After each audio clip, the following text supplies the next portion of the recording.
Salam sejahtera, terima kasih karena bersama dengan saya di Nazlin Unity Channel. Ini paling menarik. Habis lawan Saiful, kata netizen, merujuk kepada laporan di Malaysia kini yang menulis ada transaksi kemasukan 78,800 dari Wan Saiful dan Associate. Itu pendedahan saksi. Wah, jom kita lihat apa jadi dengan Wan Saiful. Mahkamah Session di Kuala Lumpur hari ini diberitahu terdapat transaksi kemasukan wang berjumlah RM78,800 daripada Wan Saiful and Associates Sdn Bhd ke akaun sebuah syarikat automobil 2 tahun lepas. Pengurus perkhidmatan perbankan Low Meng Tuan, 44 tahun yang berkhidmat di Public Bank Berhad, Jalan Sultan Sulaiman, turut mengesahkan transaksi kemasukan wang berkenan ke dalam akaun Public Bank atas nama Tagami Auto Enterprise Sdn Bhd dibuat melalui pindaan wang pada 12 Ogos tahun 2022. Low yang sebelum ini bertugas di Public Bank Berhad Cawangan Sungai Chua berkata, akaun itu telah dibuka atas nama Tagami Auto Enterprise di Bank Cawangan Sungai Chua pada 7 Januari 2008. Berdasarkan spesimen tanda tangan bagi akaun ini, terdapat 2 penanda tangan yang dibenarkan untuk akaun itu, iaitu Yet Kam Loy dan Tin Po Shin. Dan akaun ini hanya memerlukan 1 daripada 2 penanda tangan. Katanya ketika membacakan pernyataan saksi pada perbicaraan kes bekas Ketua Penerangan Bersatu Datuk Wan Saiful Wanjan membabitkan 18 pertuduhan pengubahan wang haram dan 2 pertuduhan rasuah berhubung projek Jana Wibawa.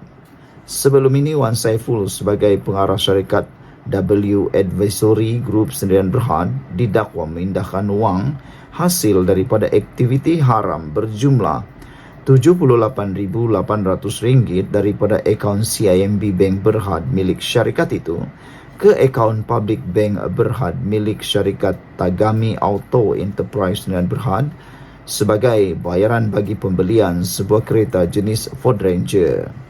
Sementara itu, di soal peguam Chetan Jetwani yang mewakili Wan Saiful sama ada saksi tahu transaksi bertarikh 12 Ogos 2022 dirujuk sebagai transaksi yang mencurigakan. Low menjawab, saya tidak tahu. Kepada soalan timbalan pendakwa raya Rashida Murni Azmi sama ada sehingga ke hari ini saksi tidak mengetahui transaksi pada 12 Ogos telah dilaporkan sebagai transaksi yang mencurigakan. Low berkata, pada waktu itu saya tidak tahu sama ada transaksi itu adalah mencurigakan, sehingga saya menerima email daripada pejabat atasan yang menyatakan dokumen berhubung transaksi tersebut perlu diberikan kepada SPRM. Selepas pegawai penyiasat temu bual saya, baru saya tahu. Terdahulu, saksi pendakwaan ke-8 Muhammad Norazman Mad Saleh memberitahu mahkamah bahawa wang berjumlah RM36,550 dipindahkan daripada WSA Advisory Group ke akaun Bank Pertubuhan Penggerak Mufakat Bagan Seberang Perai Utara. Muhammad Nur Azman, 44 tahun yang merupakan penolong pengurus bank di Bank Rakyat Cawangan Seberang Jaya Pulau Pinang berkata, wang tersebut dipindahkan secara dalam talian pada 10 Oktober 2022. Merujuk kepada penyata akaun Bank Rakyat atas nama Pertubuhan Penggerak Mufakat Bagan Seberang Perai, terdapat transaksi kredit kemasukan ke dalam akaun ini melalui pindaan duit now berjumlah RM36,550 pada 10 Oktober 2022, kata saksi itu. Wan Saiful juga berdepan satu pertuduhan memindahkan wang hasil daripada aktiviti haram berjumlah RM36,550 dari akaun CIMB Bank milik syarikat WSA Advisory Group ke akaun Bank Rakyat milik Pertubuhan Penggerak Mufakat Bagan Seberang Perai Utara. Kepada soalan peguam Amir Hamzah Arsyad, Muhammad Nur Azman bersetuju bahawa beliau tidak ditanya oleh pegawai penyiasat SPRM sama ada terdapat transaksi mencurigakan bagi akaun Pertubuhan Penggerak Mufakat Bagan Seberang Perai Utara. Bagaimanapun, semasa pemeriksaan semula oleh TPR Rashida, saksi menjelaskan bahawa transaksi wang berjumlah RM36,550 dilakukan pada tahun 2022 dan penolong pengurus bank ketika itu adalah individu lain. Pada masa itu, penolong pengurus bank ialah Encik Roslan dan beliau merupakan individu yang akan membuat laporan jika ada transaksi mencurigakan. Saya tidak pasti untuk transaksi ini telah dilaporkan atau tidak, kata beliau. Wan Saiful didakwa meminta suapan wang daripada Lian Tan Chuan sebagai dorongan untuk membantu Nepturis dan Berhad mendapatkan projek Central Spine Road serti ke persimpangan Lebuh Raya Pantai Timur daripada Kerajaan Malaysia secara prakelayakan bernilai RM232 juta. Beliau juga didakwa menerima wang tunai RM6,92,694 melalui akaun CIMB Bank Berhad milik syarikatnya WSA Advisory Group Sdn Berhad daripada akaun Maybank Islamic Berhad milik Nepturis dan Berhad sebagai upah membantu syarikat itu mendapatkan SST bagi projek terbabit. Ahli Parlimentasi Gelugur itu didakwa melakukan kedua-dua kesalahan di Royal Lake Club Taman Tasik Perdana di Kuala Lumpur pada April 2022 dan di CIMB Bank Berhad Cawangan Bukit Tunku antara 8 Julai hingga 30 September tahun 2022. Wan Saiful turut berdepan 18 pertuduhan penggubahan wang haram membabitkan 5.59 juta dengan memindah dan menggunakan wang hasil aktiviti haram itu antaranya bagi membayar pembelian kenderaan jenis Ford Ranger, pembayaran kepada Majlis Sukan Negara Malaysia selain memindahkan wang itu ke beberapa akaun syarikat termasuk milik Sinar Crancraft dan Berhad. Kesemua kesalahan didakwa dilakukan di CIMB Bank Berhad Bukit Tunku di sini. Sekian dulu untuk kali ini. Jangan lupa tinggalkan komen anda. Beberapa komen daripada netizen dari Popel Mouse kata, budak baru knock up jadi menteri, ahli parlimen kerajaan dapat tiket nak jadi kaya. Otak Center kata, Wan Saiful dah hampir ke tenggak rumah rehat bosku. Mujahid pula kata, nampaknya tak lama lagi Najib akan dapat teman lah. Saudara-saudara sekalian, apa pula pendapat anda tentang isu ini? Adakah benar Wan Saiful akan menemani Najib di penjara? Menurut beberapa komen daripada netizen ini, kata mereka, Wan Saiful hampir ke tangga rumah rehat bosku. Nampaknya tak lama lagi Najib akan dapat teman lah, kata mereka. Kita jumpa lagi. Bye-bye. Salam sejahtera. Akhirnya sah. Dewan Rakyat meluluskan usul heret Wan Saiful ke jawatan kuasa khas Parlimen. Usul untuk mengheret ahli Parlimen Tasik Gelugur Datuk Wan Saiful Wanjan kepada jawatan kuasa khas dan kebebasan Parlimen diluluskan dengan undi majoriti di Dewan Rakyat hari ini. Ia berikutan dakwaan Wan Saiful ketika sidang Dewan Rakyat 21 Mac lalu bahawa beliau ditawarkan oleh seseorang untuk membatalkan pertuduhan yang dihadapinya jika menyokong Perdana Menteri. Ada netizen kata, adakah dengan rujuk ataupun dengan berjayanya Wan Saiful diheret ke muka pengadilan ini, adakah beliau bakal akan dihukum? Apakah hukumnya? Dan ada yang kata bertanya, adakah Wan Saiful akan digugurkan daripada kerusi Parlimen? Adakah itu hukumannya? Dan ada juga yang tanya, mungkinkah Wan Saiful akan digantung daripada ke Parlimen? Itu pun soalan netizen juga. Siapa yang ada maklumat, tahu tentang perkara itu, tolong kongsikan dalam ruangan komen supaya kita tahu, kita dapat kongsi dengan rakan-rakan yang lain apa hukuman yang bakal dihadapi oleh Wan Saiful Wanjan. Menteri Undang-Undang dan Reformasi Institusi Datuk Seri Azalina Wan Said ketika membentang usul itu berkata, kenyataan Wan Saiful secara tersirat mendakwa ada individu dalam kerajaan boleh memanipulasi untuk membatal atau menggugur pertuduhan kes mahkamah terhadap dirinya. Selepas usul dibentang dan dibahas, semua ahli Parlimen pembangkang bangun meninggalkan Dewan ketika undian suara dilakukan. Yang ini pun kata netizen, inikah level pembangkang ketika ini. Mereka kata pembangkang sekarang cap ayam. Kenapa mereka katakan seperti itu? Sebabnya kerana selepas usul dibentang dan dibahas, ahli parlimen pembangkang bangun meninggalkan dewan ketika undian suara dilakukan. Tak berani lihat keadaan mereka kalah, mereka pun meninggalkan dewan. Begitulah level pembangkang sekarang, kata netizen. Mereka kata cap ayam.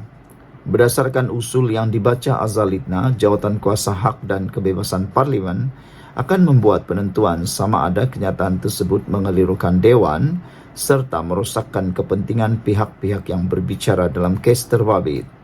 Sementara itu, Wan Saiful dalam sidang media di lobi parlimen berkata, beliau tidak akan membuat laporan kepada SPRM kerana tidak percaya kepada integriti agensi berkenan. Yang ini pun orang tanya juga, Wan Saiful sekarang nak percaya kepada siapa? Kalau tak percaya lagi dengan SPRM, percaya kepada siapa? Itu yang nak dipersoalkan. Kalau kamu jadi kerajaan, kamu percaya SPRM. Tapi kalau orang yang jadi kerajaan, anda tak percaya SPRM.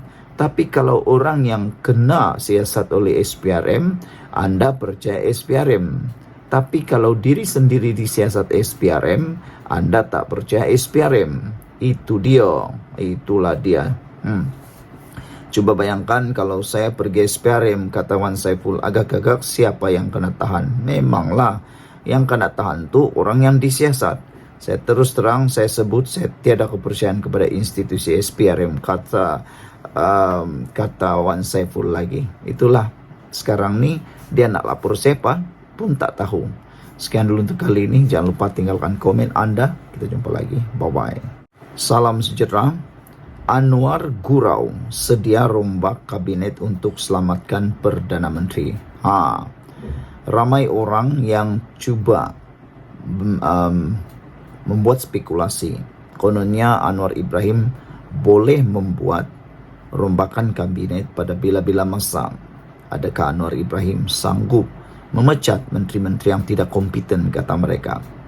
Secara peribadi, saya bersetuju kalau menteri-menteri yang tidak kompeten perlu digantikan dengan orang yang lebih kompeten. Hal ini kerana ada beberapa menteri yang kelihatan seperti tak muncul-muncul.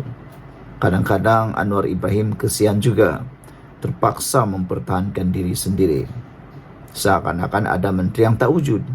Tapi anda nilailah sendiri siapa menteri-menteri yang kurang kompeten, kurang bekerja.